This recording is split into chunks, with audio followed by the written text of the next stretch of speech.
Good morning, everybody. I'm Ed Parcaut here, usually here with Mike Kelly, Real Estate Jerky Daily. He's still on vacation, but I'm still here. Rates and bonds, we're kind of all over the place this morning. The market's up and down, just a little bit.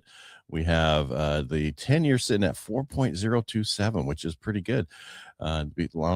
A few days ago in a week we were up to almost 420. Rates have improved by 2 basis points. If that keeps going the way it's going to happen exactly as we said it was going to happen, where rates are going to continue to get better, as Mike and I predicted.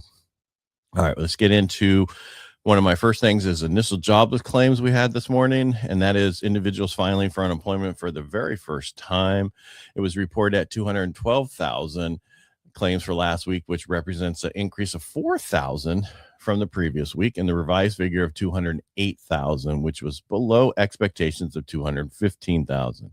So it's saying it came in higher, but not as high as they thought it was going to be. Well, that's okay. That means people are not getting laid off or fired. Continuing claims decreased 1.833 million from the previous week revised figure of 1.864 million. Now, that's not saying they went and got another job, but remember, you only have in some states 21 weeks and in other states 26 weeks of unemployment, and you can't go past that. It's not the COVID time where you could stay on and stay on and stay on and stay on. You can't do that anymore. That's just the way it is. What did we have yesterday that I didn't talk about yet because I was gone, like I said? I think it was the MBS stuff that came out. So I talked about jobless claims. We had apartment list national rent report came out today, and it basically talks about that rents rose by 0.2, and year over year it's about up 1.5%. So it's really showing that the rents aren't going through the roof, which is stuff we want when we're talking about inflation, and that is a positive thing. Mortgage, that's what I was looking. Mortgage applications was in yesterday, and that's what I want to talk about because I didn't get to it yesterday because I wasn't here, and I apologize. The MBA, so Mortgage Banking Association, released mortgage application data for last week. It's always a week behind, showing that rates were 6.07, which is the lowest in September of 2022. Rates were 80 basis points lower than the same time last year. That all has to do with the fact of the premium not there anymore between the 10-year and then the added premium, which was about 3.10, so 310 basis points on top of whatever the 10-year note was at, and then now we're sitting about 160 to 180. That's where it normally is. The premium was built in so that people would actually buy the mortgage-backed securities and keep the mortgage market moving.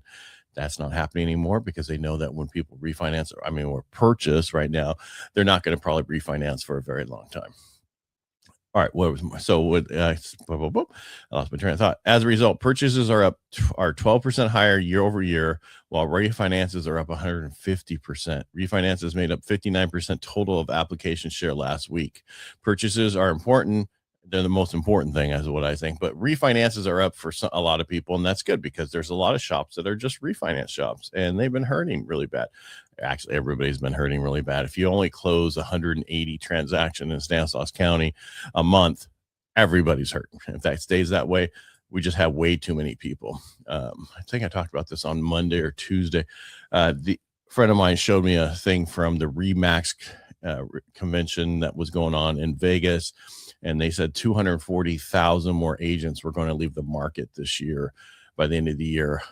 That's nationwide real estate. And I think that the same thing's going to happen to the mortgage business because just don't need people. You can make it so much easier now. You just don't need as many people as we used to need. And you don't need as many loan officers. You don't need all that kind of stuff we used to have.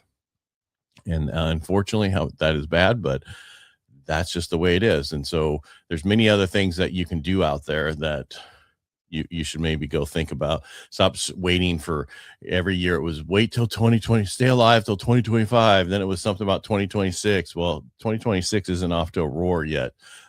I'm doing all right, but that doesn't mean everybody is. I have a lot of built up referrals from the past, and that's how I stay alive. Anyway, I know, just going on and on and on.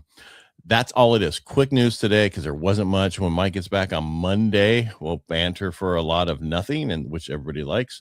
But until then, you just have me. And today is Thursday. I appreciate you all being here today. Tomorrow's Friday. I have some more news on tomorrow, and then we're going to have the weekend for the radio. All right, everybody make a great day, and I will talk to you tomorrow.